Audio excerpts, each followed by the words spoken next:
Welcome to Kathmandu valley. So ఇప్పుడు మనం ప్రస్తుతానికి ఓల్డెస్ట్ సిటీ అయిన పాటన్ స్క్వేర్ దగ్గరకు వచ్చాము. పాటన్లోని దర్బార్ స్క్వేర్. సో మనకు ఈ దర్బార్ స్క్వేర్లో ఇది ఒక ప్యాలెస్ అనమాట. ఇప్పుడు నేను ఎక్కడైతే ఉన్నానో ఇదేంటంటే ఇది ప్యాలెస్లో రెండో సెక్షన్ అంటనమాట. సో ఇక్కడ ఏంటంటే ఇక్కడ మనకి ఇదైతే కనిపిస్తుందో ఇక్కడ బలిస్తారంట. ఇప్పుడు మొదటి సెక్షన్లోకి వచ్చాం. సో దీన్ని సుందరి చౌక్ అని పిలుస్తారనమాట. సో ఇదంతా కూడా ఓపెన్ ఎయిర్ సెక్షన్ అనమాట. ఓపెన్ ఎయిర్ సెక్షన్లో ఇదంతా కూడా ఒక గార్డెన్ ఏరియా. థర్డ్ సెక్షన్లోకి వచ్చిన తర్వాత మనకి ఇక్కడ historical records of stone slabs అని రాసింది. సో ఇక్కడ మనకి ఏవేవైతే శిలా ఫలకాలు కనిపిస్తున్నాయో వీళ్ళు శిలా పత్రాలని పిలుస్తారనమాట. ఫ్రెండ్స్ ఇప్పుడు మనము మూడో సెక్షన్ లోపలికి అడుగు పెట్టేసాం. సో మూడో సెక్షన్లో ఇక్కడ మీరు క్లియర్గా చూసుకోవచ్చు. ఇక్కడ కేశవ్ నారాయణ మూర్తి. సో కేశవ్ నారాయణ మూర్తి అనేది కేశవ్ నారాయణ చౌక్ అని చెప్పేసి అని అంటారనమాట.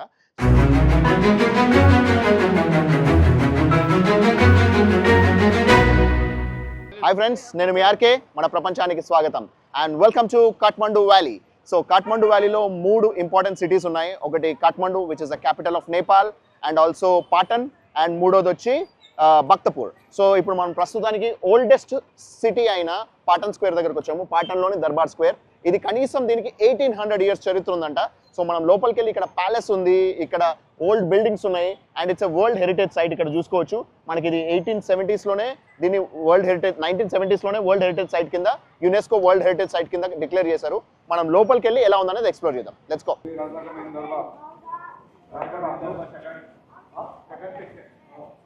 ఇదంతా కూడా సెకండ్ సెక్షన్ ఆఫ్ ప్యాలెస్. ఈ ప్యాలెస్లో చాలా ఇంపార్టెంట్ ఐటమ్స్ ఉన్నాయి.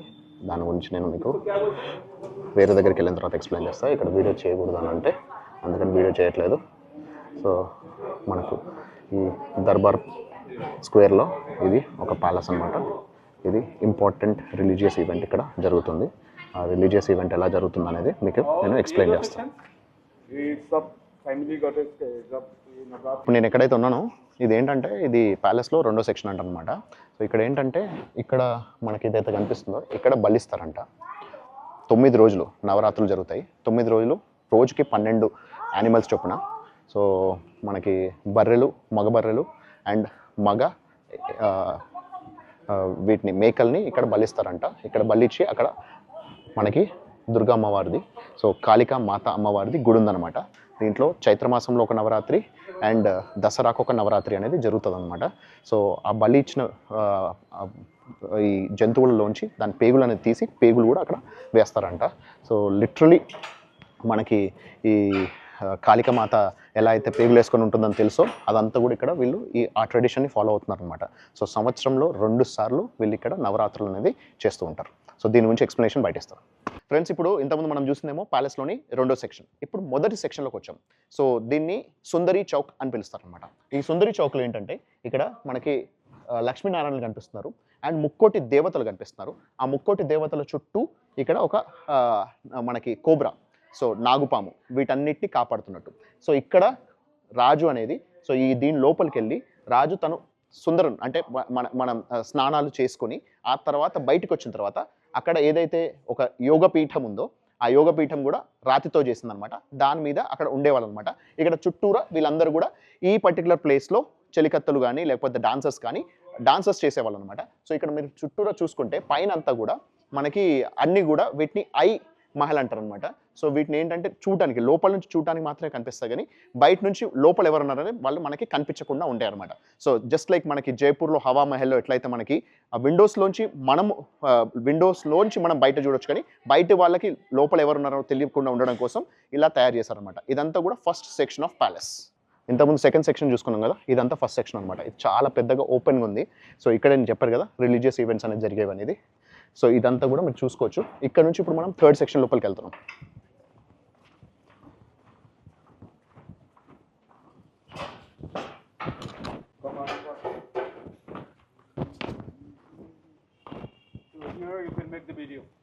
ఓకే, సో ఇదంతా కూడా ఓపెన్ ఎయిర్ సెక్షన్ అనమాట. సో ఇంకోటి థర్డ్ సెక్షన్ ఉంది, అటువైపు ఉంది. అది కాకుండా ఈ ఓపెన్ ఎయిర్ సెక్షన్లో ఇదంతా కూడా ఒక గార్డెన్ ఏరియా ప్లస్ మనకు అక్కడ హ్యూజ్ స్విమ్మింగ్ పూల్ కూడా ఉంది. సో ఇదంతా కూడా దర్బార్ స్క్వేర్ అనే ఒక ప్యాలెస్ అనమాట. దాదాపు 1800 ఇయర్స్ క్రితం కట్టింది, అంటే 2nd సెంచరీ ADలో కట్టిన ఈ ప్యాలెస్ ఇది. సో కాకపోతే హైట్ చూసుకుంటే ఇవన్నీ కూడా చాలా హైట్ తక్కువ ఉన్నాయి అని అంటే సో ఇవన్నీ కూడా మోస్ట్లీ అప్పటి రాజులు కానీ లేకపోతే నేపాలీ వాళ్ళు జనరల్గా మనకు తెలిసిందే కదా వీళ్ళ హైట్ తక్కువ సో వాళ్ళ హైట్ తగ్గట్టు గుమ్మాలు అనేది తయారు చేశారనేది మనకు అర్థమవుతుంది.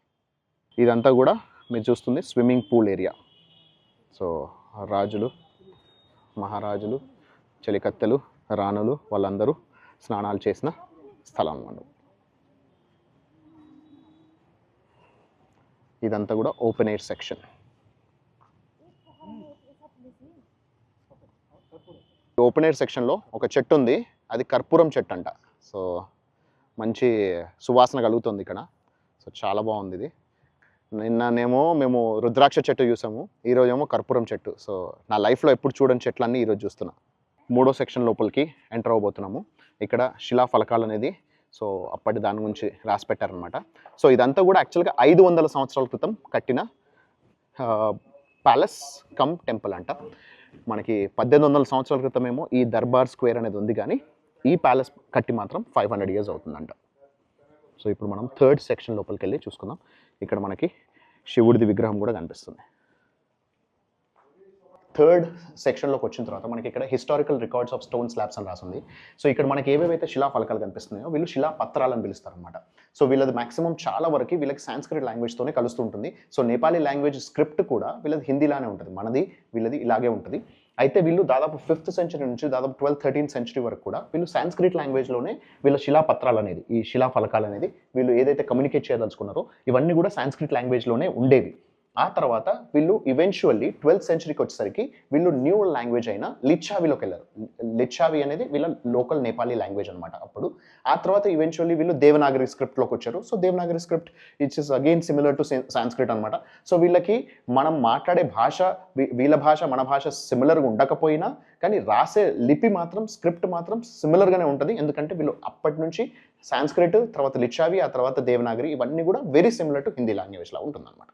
ఫ్రెండ్స్ ఇప్పుడు మనము 3వ సెక్షన్ లోపలికి అడుగు పెట్టేసాం. సో 3వ సెక్షన్లో ఇక్కడ మీరు క్లియర్గా చూసుకోవచ్చు, ఇక్కడ కేశవ్ నారాయణ మూర్తి. సో కేశవ్ నారాయణ మూర్తి అనేది కేశవ్ నారాయణ్ చౌక్ అని చెప్పేసి అని అంటారనమాట. సో ఈ దీంట్లో మనకి విష్ణుమూర్తికి సంబంధించిన విగ్రహం అనేది పెట్టడం జరిగింది.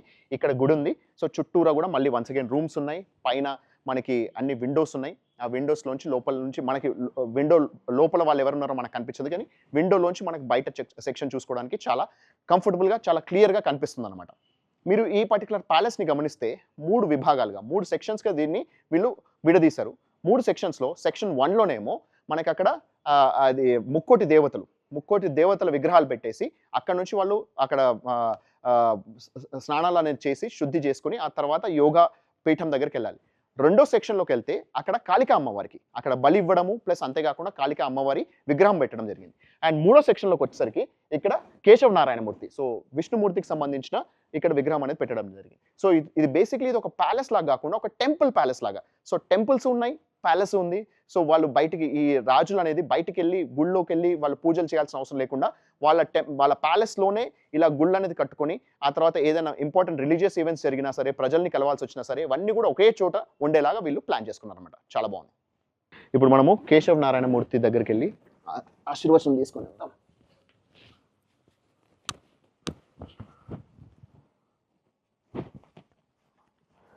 ఓం నమో నారాయణాయ, ఓం నమో నారాయణాయ, ఓం నమో నారాయణ.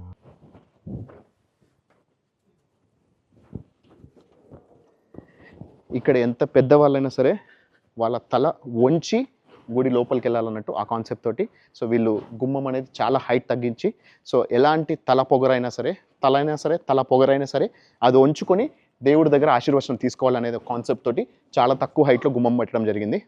మంగోహితి ఏరియా అని అంటారనమాట. సో ఈ ప్యాలెస్లోంచి బయటికి రావడంతో మనకి ఇక్కడ 3 ట్యాప్స్ ఉన్నాయి. సో మంగో అనేది ఏరియా పేరు, హితి అంటే ఇక్కడ ట్యాప్స్ అని చెప్పేసి అని. ఈ 3 ట్యాప్స్ కూడా కంటిన్యూస్గా వాటర్ ఫ్లో అవుతూనే ఉంటాయి. సో ఇది హిమాలయన్ మౌంటైన్స్లోంచి ఇవి వస్తూ ఉన్నాయి అనమాట. నీళ్లు కంటిన్యూస్గా పారుతూనే ఉన్నాయి, పొంగుతూనే ఉన్నాయి. ఆ తర్వాత ఇవి డైరెక్ట్గా వెళ్ళి భాగమతి రివర్లో మిక్స్ అయిపోతాయి అనమాట. సో 24 గంటలు 365 డేస్ ఈ పర్టికులర్ వాటర్ ఇక్కడ ఫ్లో అవుతూనే ఉంటాయి అనమాట. ఫ్రెండ్స్ ఇప్పుడు ప్యాలెస్లోంచి బయటికి రావడంతోనే మంగో హితి అనే ఏరియా వచ్చింది. సో ఏరియా అనేది మంగో అంటేనేమో ఈ ఏరియాని, హితి అంటేనేమో ట్యాప్స్ అని. సో అక్కడ చూస్తున్నారా 3 ట్యాప్స్ కనిపిస్తున్నాయి. ఆ 3 ట్యాప్స్ స్పెషాలిటీ ఏంటంటే మనకి హిమాలయన్ వాటర్ అనేది కంటిన్యూస్గా ఫ్లో అవుతుంది. సో హిమాలయన్ కొండల్లోంచి డైరెక్ట్గా మనకు ఆ 3 ట్యాప్స్లోంచి కంటిన్యూస్గా ఫ్లో అవుతూనే ఉంటుంది. 365 days 24 hours కంటిన్యూస్ ఫ్లో ఉంటుందంట. ఈ నీళ్ళు ఏమైపోతాయనంటే కావాల్సిన వాళ్ళు పట్టుకోవచ్చు, మంచి ఐసీ కోల్డ్ వాటర్ వస్తాయి. ప్లస్ అంతేకాకుండా ఒకవేళ మిగిలిపోయిన నీళ్ళు వదిలేస్తే అవి భాగమతి నదిలో కలిసిపోతాయి. నిన్న మనం చూసాం కదా, పశుపతినాథ్ టెంపుల్ పక్కనే భాగమతి రివర్ ఉంది. ఆ భాగమతి రివర్లో కలిసిపోయి మళ్ళీ సముద్రంలోకి మిక్స్ అయిపోతాయి అనమాట. సో ఇది బ్యూటిఫుల్గా ఉంది ఈ ఏరియా అంతా కూడా. ఇదంతా కూడా మంగో ఏరియా అని చెప్పేసి అంటారు. సో దాన్ని మంగోహితి అంటారు. So it's one of the beautiful location and free and fresh pure water అనేది ఇక్కడ కంటిన్యూస్గా ఫ్లో అనేది మనకి 3 ట్యాప్స్లో కంటిన్యూస్ ఫ్లో ఆఫ్ వాటర్ అనేది ఉంటుంది. అంతా పాఠక్ దర్బార్ అనమాట. సో ఇక్కడ మీరు చూస్తున్న ప్రతి ఒక్క కట్టడం అన్ని కూడా రాతి కట్టడాలే. సో ఇవన్నీ కూడా రాతి కట్టడాలే. చూడ్డానికి మనకి ఏదో వుడెన్ లాగా అనిపిస్తున్నా కూడా సో అన్నిటికంటే హైలైట్ ఇది. సో ఇది కృష్ణ మందిరం అనమాట. సో శ్రీకృష్ణ మందిరంలో ఇక్కడ మనకి కృష్ణుడు, రుక్మిణీదేవి అండ్ సత్యభామాదేవి యొక్క విగ్రహాలు ఉన్నాయంట. ప్లస్ దీంట్లో మనకి రామాయణ మహాభారతాలకు సంబంధించిన ఫొటోస్ కూడా ఉన్నాయి. ప్లస్ అంతేకాకుండా దశావతారాలు, సో విష్ణుమూర్తి యొక్క దశావతారాలు కూడా ఈ పర్టికులర్ కృష్ణ మందిరంలో పెట్టడం జరిగింది. సో లోపల ఈ గుడి లోపల మనము వీడియోస్ కానీ ఫొటోస్ తీసుకోవడానికి అలౌ లేదు కాబట్టి బయట నుంచి చూపిస్తున్నా. సో ఇదంతా కూడా మనకి ఎంత బాగుంది చూడండి. సో ఏరియా అంతా కూడా నేను లాస్ట్ టైం ఎలా మిస్ అయ్యానా అనిపిస్తుంది, నాకు చాలా బాగా అనిపిస్తుంది. సో ఇవన్నీ కూడా రాతి కట్టడాలు. ఇక్కడికి వచ్చేసరికి మళ్ళీ మనకి ఇవి బ్రిక్ స్టోన్ కట్టడాలు అనేది కనిపిస్తున్నాయి. బ్యూటిఫుల్గా ఉంది ఏరియా అంతా. సో ఇదంతా కూడా పాటన్ దర్బార్ ఏరియా అని పిలుస్తారు. ఇప్పుడే కృష్ణ మందిరంలోకి వెళ్ళి అక్కడ దర్శనం చేసుకొని వచ్చా. చాలా చాలా చాలా బాగుంది, చాలా పవిత్రంగా ఉంది. సో ఇక్కడ ఏదైతే మనకి ముందర కనిపిస్తుందో ధ్వజస్తంభం లాగా, అక్కడ మనకి పైన చూసుకుంటే గరుత్మంతుడు ఉన్నాడు. సో విష్ణుమూర్తి యొక్క వాహనం కాబట్టి గరుత్మంతుడు అక్కడ బయట ఉన్నాడు. సో మనకి లోపలికి వెళ్ళడంతోనే మధ్యలోనేమో కృష్ణుడు, Rukmini Devi and Satyabhama Devi. So Rukmini and సత్యభామతో కూడిన కృష్ణుడు ఉన్నాడు ముందు వైపు. వెనక వైపు చూస్తేనేమో సీతారాములు ఉన్నారు. చుట్టూరనేమో దశావతారాలు అనమాట. సో 10 అవతారాలు, మత్స్యావతారం నుంచి కలికి అవతారం వరకు అన్ని రకాల 10 అవతారాలని ఇక్కడ వీళ్ళు పెట్టడం జరిగింది. సో ఆ ఫస్ట్ లెవెల్లో సో మనకి కింద చూసుకుంటేనేమో రామాయణానికి సంబంధించిన అన్ని ముఖ్యమైన ఘట్టాలని చెక్కడం జరిగింది. పైన లెవెల్లోనేమో మహాభారతానికి సంబంధించిన ముఖ్యమైన అన్ని ఘట్టాలని కూడా వీళ్ళు చెక్కడం జరిగింది అనమాట. సో దీంట్లో రామాయణ మహాభారతాలు ప్లస్ విష్ణుమూర్తి యొక్క దశావతారాలు ప్లస్ కృష్ణ మందిరం అండ్ వెనక వైపు సీతారాములు ఇవన్నీ కూడా చాలా బాగా చేశారు. సో దీంట్లో మనకి ముందట క్లియర్గా రాసి ఉంటుంది, no entry for non Hindus అని చెప్పేసి అని, హిందువులకు మాత్రమే ఇది ప్రవేశం అని చెప్పేసి అని క్లియర్గా రాశారు. సో హిందువులు కాని వాళ్ళు ఈవెన్ బౌద్ధులైనా సరే దీంట్లోకి ఎంటర్ అవ్వడానికి లేదనమాట. సో ఇలా ఇక్కడ వీళ్ళు రూల్ పెట్టారు. అక్కడ మీరు చూసుకుంటే అక్కడ ఒక మాలీ కింగ్ అని చెప్పేసి అని ఆయన యొక్క విగ్రహం పెట్టడం జరిగింది. ఎవరైతే ఈ పర్టికులర్ పాటన్ దర్బార్ని కట్టించాడో ఆయన యొక్క విగ్రహం కూడా, ఆ కింగ్ యొక్క విగ్రహం కూడా ఇక్కడ పెట్టడం జరిగింది అనమాట. సో ఇలా ఈ ఏరియాని మొత్తం చాలా నీట్గా పవిత్రంగా, సో ఓన్లీ ఒక ఊరులాగా కాకుండా ఇదొక ప్యాలెస్, టెంపుల్ ప్యాలెస్ లాగా దీన్ని వీళ్ళు బిల్డ్ చేశారు. సూపర్గా ఉంది, నాకైతే చాలా చాలా చాలా నచ్చింది. చూస్తుంది హరిశంకర్ దేవాలయం అనమాట. సో ఈ హరిశంకర్ దేవాలయం అనేది సో సంవత్సరంలో ఒక్క రోజు మాత్రమే మనల్ని లోపలికి అలౌ చేస్తారు, అది మహాశివరాత్రి రోజు మాత్రమే. సో మిగతా రోజుల్లో ఉదయం 7:30 నుంచి 8 గంటల వరకు అరగంట సేపు పూజారి వచ్చి ఇక్కడ పూజ చేసుకొని వెళ్ళిపోతారు అనమాట. మిగతా సమయంలో ఎవరికి కూడా అలౌ అనేది లేదనమాట. సో సంవత్సరంలో ఒక్క రోజు మాత్రమే ఎంట్రీ ఉంటుంది ఈ హరిశంకర్ గుడిలోకి, అది కూడా కేవలం మహాశివరాత్రి రోజు మాత్రమే. మిగతా రోజుల్లో పూజారి వచ్చి పూజ చేసుకొని వెళ్ళిపోతారు. చూస్తున్న ఈ గుడంతా కూడా 16వ శతాబ్దంలో కట్టిందైనా కూడా సో 2015లో వచ్చిన హ్యూజ్ ఎర్త్క్వేక్ వల్ల చాలా వరకు డ్యామేజ్ అయిపోతే దీన్ని మళ్ళీ రీబిల్డ్ చేశారంట. సో ఇదంతా కూడా రీబిల్డ్ చేసిన గుడి అనమాట. గుడి ఇది నారాయణ మందిరం అని, విష్ణు దేవాలయం అని పిలుస్తుంటారు. సో ఈ దేవాలయం కూడా సంవత్సరంలో ఒక్కరోజు మాత్రమే జనాలకి ఎంట్రీ అనేది ఉంటుంది, అది వైకుంఠ ఏకాదశి రోజు మాత్రమే. మిగతా రోజుల్లో పూజారి వచ్చి ఇక్కడ అరగంట సేపు ఉదయం 7:30 నుంచి 8 గంటల వరకు పూజ చేసుకొని ఆయన బయలుదేరతారనమాట. సో ఇది కూడా కేవలం సంవత్సరం మొత్తంలో ఒక్క రోజు మాత్రమే మనకి ప్రజలకి ఎంట్రీ అనేది ఉంటుంది. దాని పక్కనే మనకి ఇక్కడ ఇది కృష్ణ దేవాలయం మాత్రం 365 days మార్నింగ్ అండ్ ఈవినింగ్ ప్రతిరోజు మనం ఇక్కడ ఎంట్రీ అనేది ఉంటుంది. ఇక్కడికి వెళ్ళి మనము దర్శనం చేసుకోవచ్చు. ఫ్రెండ్స్, ఇది మాలా డైనాసిటీ వాళ్ళు కట్టించిన పాటన్ దర్బార్ ఏరియా. సో ఇదంతా కూడా దాదాపు 1800 years నుంచి ఈ పర్టికులర్ ఏరియా అనేది ఉంది. అయితే ఈ మాలా కింగ్ ఎవరైతే ఉన్నారో ఆయన 500 years క్రితం ఇవన్నీ గుళ్ళు, గోపురాలు ఇవన్నీ కూడా క్లియర్గా నీట్గా కట్టించాడు అనమాట. సో ఇక్కడ ఆల్రెడీ ఎప్పటి నుంచో ఉంది. మనకి ఇది కాఠ్మండు వ్యాలీలో 3 ఇంపార్టెంట్ సిటీస్ అని చెప్పాను కదా. సో కాఠ్మండు కాకుండా ఈ పర్టికులర్ ఈ ఏరియాలో పాటన్ దర్బార్లో, సో పాటన్ ఏరియాలో ఇది కట్టడం జరిగిందనమాట. సూపర్గా ఉంది, చాలా బాగుంది. నాకైతే లిటరలీ ఒక మంచి డివైన్ ఫీలింగ్ వచ్చేలా అనిపిస్తుంది. సో అయితే ఇక్కడ ఒక్కొక్క గుడికి ఒక్కొక్క రకమైన చరిత్ర ఉంది. సో దాంట్లో కొన్ని గుళ్ళు మాత్రం కేవలం మనకు సంవత్సరంలో ఒక్క రోజు మాత్రమే ఎంట్రీ అలౌ చేస్తారనమాట. సో ఒక కృష్ణ దేవాలయంలో మాత్రమే కంటిన్యూస్గా మనకి ఎవ్రీ డే ఎంట్రీ అనేది ఉంది. సో నాకైతే చాలా బాగా అనిపించింది. మీకు ఎలా అనిపించింది అనేది కమెంట్స్లో తెలియజేయండి. ఉన్నా మరి this is RK signing off. Take care. Bye.